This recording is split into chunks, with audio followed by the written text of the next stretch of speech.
My parents died in a car crash on their way home from dropping me off my freshman year at Stanford. I never got the chance to call and tell them I was all settled in. They lay bleeding out in the street, while I was decorating my room in crimson. It is only because of my roommate Joseph that I survived. Obviously I was devastated, and spent days straight, hiding under the covers, and alternating between utter rage and abysmal sadness. The only person willing to console me was Joseph, a perfect stranger, who had every right to mind his own business. We would sit, and he would listen while I played Jekyll and Hyde through the 5 stages of grief. The only things that I ate were prepared by him, and the only human interaction I had revolved around my feelings and his deep brown eyes. He saved me with kindness, compassion, and perfect loyalty. During our talks, he had convinced me to stay and continue school, as I had no home to go back to. I was an only child and my parents were my only relatives, as they were orphaned at a young age and bonded over their struggle in foster care. I had nowhere else to be, so why not stay here and make something of myself, instead of crawling away to a hole to die? There is honor in sadness, but not cowardice, he would say. As old-fashioned as that sounds, it made sense to me. Joseph was like that, a man out of time. Even now, long after I had climbed out of that hole of destruction, I marvel at the grace he showed in those moments, and contemplated whether or not I would have acted as gallantly. I knew Joseph was my family now. We are brothers, and I owe him my life. On top of babysitting me, he was also able to maintain his grades, and had advocated to the dean on my behalf, delaying the start to my academic year. I'm pretty proud of myself for successfully completing my degree. There is no way I would have finished without Joseph. I used to joke that mine needed both our names on it. After college, we both pursued writing, though in entirely different styles. I used a weak attempt at capturing a voice in nonfiction as distinct as Anthony Bourdain or Hunter S. Thompson, and it allowed me to live hand to mouth. My brother took it upon himself to expose environmental corruption wherever it may hide. He was no doubt blacklisted by numerous big names in the field of carbon-emitting fuels, and I was definitely blacklisted from certain restaurants in NYC. The only issue I ever had with Joseph was how little he would tell me of his own family history. We had literally never spoken of it. The only thing he would say was that they lived in rural Northern California, and that he had left them all behind. After many tries to crack the shell, his insistence on myth overcame. The day he called and asked me to join him in attending his sister's funeral came as a complete shock. And of course, I readily agreed to support him however he needed. We met in San Francisco from different parts of the globe, and rented a car to drive the remaining 6 hours north, to the farthest reaches of the state. As we passed farmland, forested mountain lakes and into the volcanic plains, we didn't talk much. I knew the drill with him, he would speak when he wanted to talk. It's funny how rocks don't change, huh, he said with a grin at the absurdity of the statement. They were always the only landmarks to look for. My childhood had no street names, only geolocational descriptions in accordance to big rocks. It was the first thing he'd said to me since he stopped in Weed, a tiny town with a funny name off the 5. I still have that lighter he insisted I buy. Well, I can't say I'm surprised, Joe, there are more telephone poles than trees. Eventually, we turned off the interstate somewhere past a place called Wairika, onto a dirt road, and as we did so, Joe's demeanor began to change. My family is different than anything you could imagine, Chuck. The land is different up here. I'm sure you've heard of Lemurians? Yeah, the people who supposedly live in empty Shasta. No fucking way, you're a Lemurian, I joked, with widened, fantastical eyes. Of course not, but there are people who believe.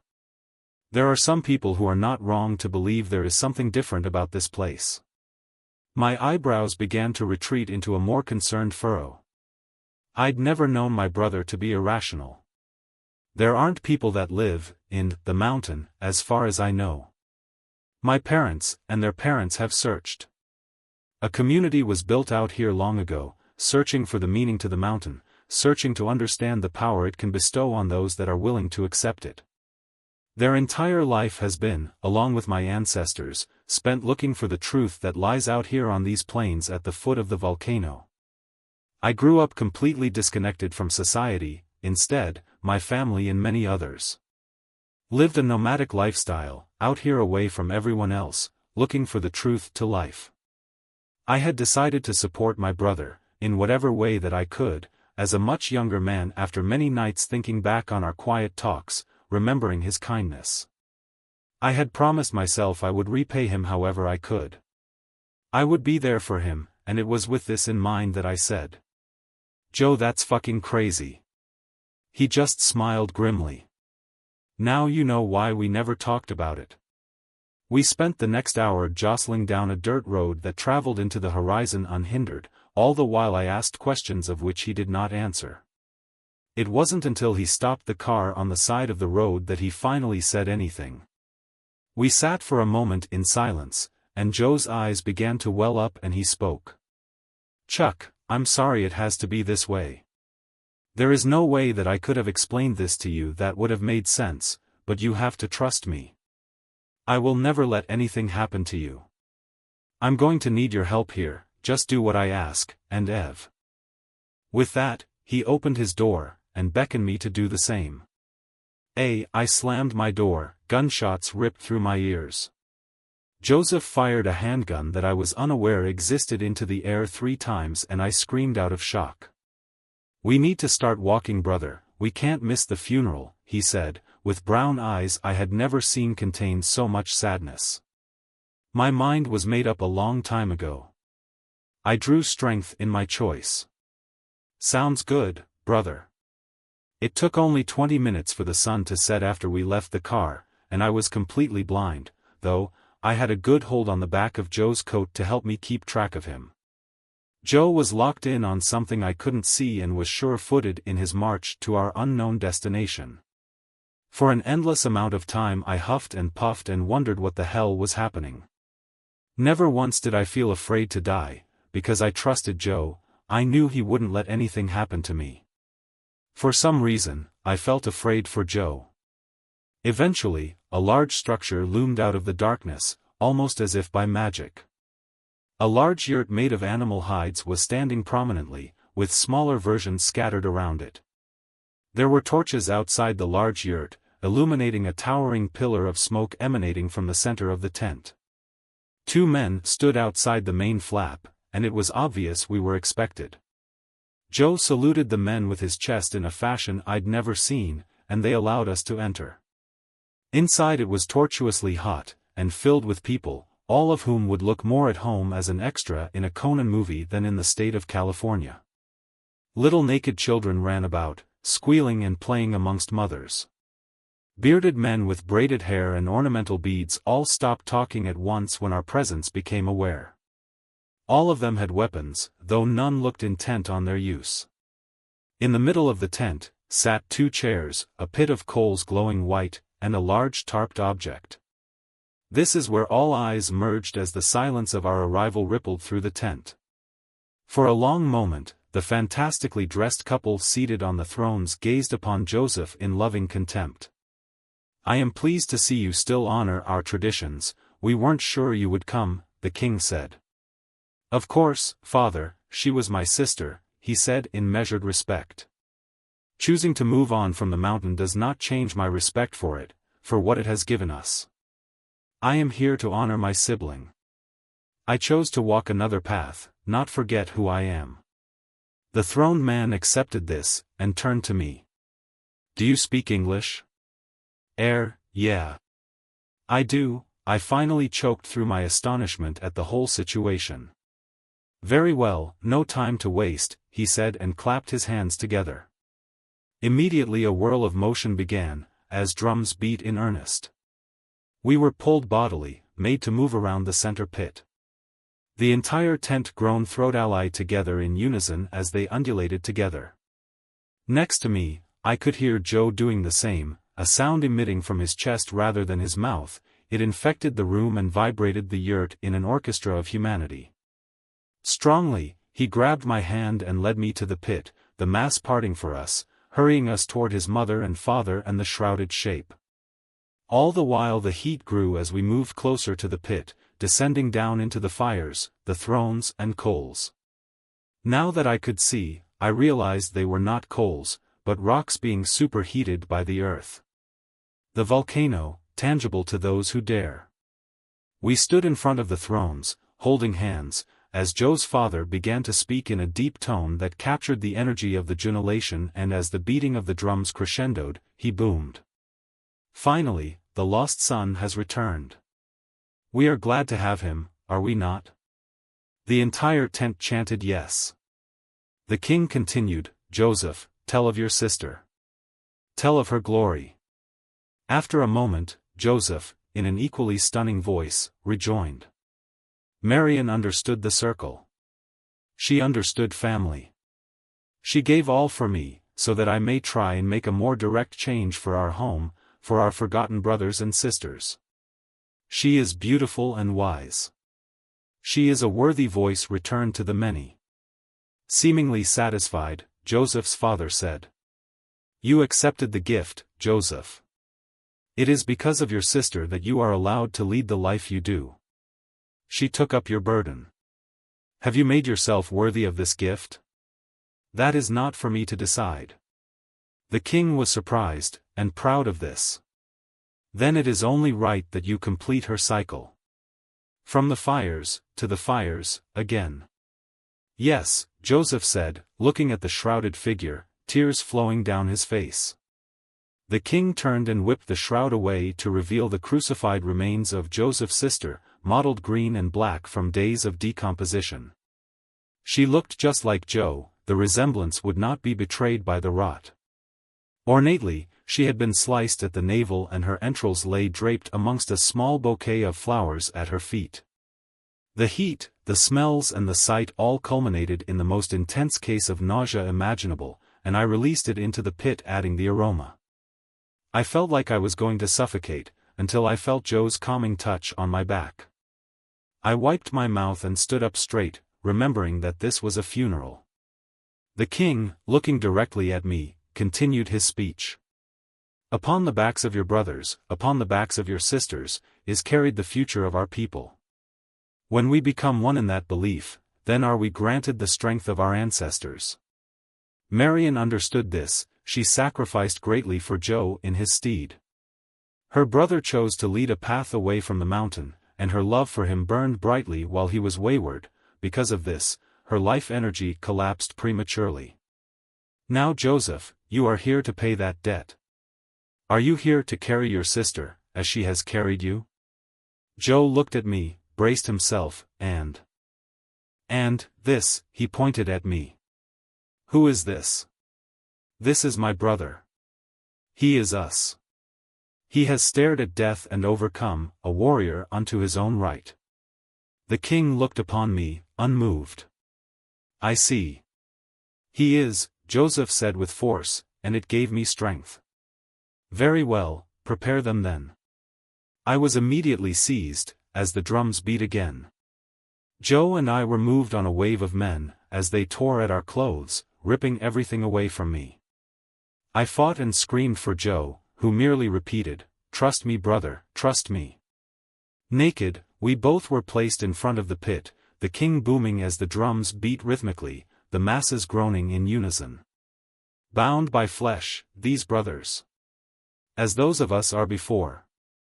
A debt paid in flesh deserves return, honor, again restored. With this, the king reached into the gut pile and began feeding the innards onto the rocks, the sizzle proving what I already knew. Calmly, with his bare hands, this father feeds his daughter into the fire. Stone is the face of the king as he says goodbye to his daughter. Now, Joseph, kneel before your sister. Joseph does what he is told, and kneels naked into the fire in front of what is left of his sister. Not a sound escapes his lips as he surrenders his tender flesh to the mountain. Lie with your sister, son, the king yells over the cacophony. And without hesitation Joe falls face first into the pit, lying there motionless. After an eternity, he rolls aways, steaming and silent. The burns were indescribable, and as the smoke cleared it reveals that his sister and he had become one in the inferno. I ran to his side, looking to embrace where I could, not knowing where he began or the burns ended.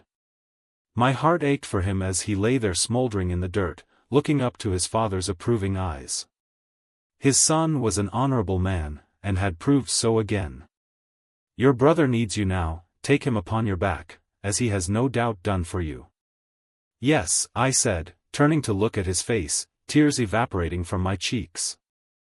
I picked up my brother's naked and mutilated body and draped him over myself, knowing what my purpose in the funeral was. I walked from the yurt, through the pitch-black night, unclothed, as our skin, charred and soft, combined through the rigor. Somehow, I marched us back to the car, though the strength by which I achieved this feat did not come from me, but rather through me. I spoke with Joseph about everything we knew, keeping us company in the cold still, moonless prairie, but only his gusting breath in my ear proved his vitality. It was daybreak when I finally made it to the car, and had to peel myself away from my brother. Joseph made me promise not to take him to the hospital, as he lay mushing into the seat of our rental car. Obviously, I thought that was insane, but at the moment, insanity wasn't a definable concept to me, so I plowed through the night back to Weed and found a motel. Through crackling, ragged breaths, he instructed me to fill the tub with ice, to lay him down upon it, and leave him until his call. I'm still not sure how he was able to convince me, but I did what he asked. I felt like I had to, even though I was almost certain that I was laying him down to die an agonizing death. For 3 days, I sat in the room next to his tub, absolutely driving myself insane. I tried to write down everything that I had experienced, if only to prove to myself it couldn't have happened. Writing and rewriting, trying to find words to put to the experience, trying to put a voice to ideas that only seemed to live in a feverish nightmare I had imagined. Finally, after I had lost all hope, my brother spoke to me, an urgency flashed through my being and I knew it was time. I flew through the door of our motel room to find him unburned, though aged markedly. His joy at my sight thronged vibrantly in my soul, this newly felt connection exciting and terrifying. Though we were alone in the room, I now felt the presence of many others. Upon the backs of your brothers, upon the backs of your sisters, is carried the future of our people. It took a few more days for us to leave, and before we did we drove out to the mountain so we could say goodbye. There was no sign of the family. We returned the rental car, and paid a horrific cleaning fee for what became of the back seat. I wouldn't be surprised if I was blacklisted there as well. That was the last time I had actually heard from Joe. 10 years without a spoken word, yet our bond informs me of him. We are connected through family, through voices in the ether. Which is why, a couple days ago, I could feel the news hit him, and then me. His call a few minutes later confirmed what I had already known. My life's goal was to explain how I felt about my parents' death to the world. I wanted to show through sarcastic wit and charm that I was not affected by the loss of my family. Stupidly, I tried to forget my past and start anew, instead of accepting and growing with who I now carried with me. After the funeral of my half-sister, a new chapter opened in my life, one that has led to a sense of inner peace and acceptance. A few days ago Joseph's father died, and it is time for another funeral. It's time to help my brother prove his worth again. Upon the backs of our brothers, upon the backs of our sisters, is carried the future of our people. If you like this type of content, check out my channel.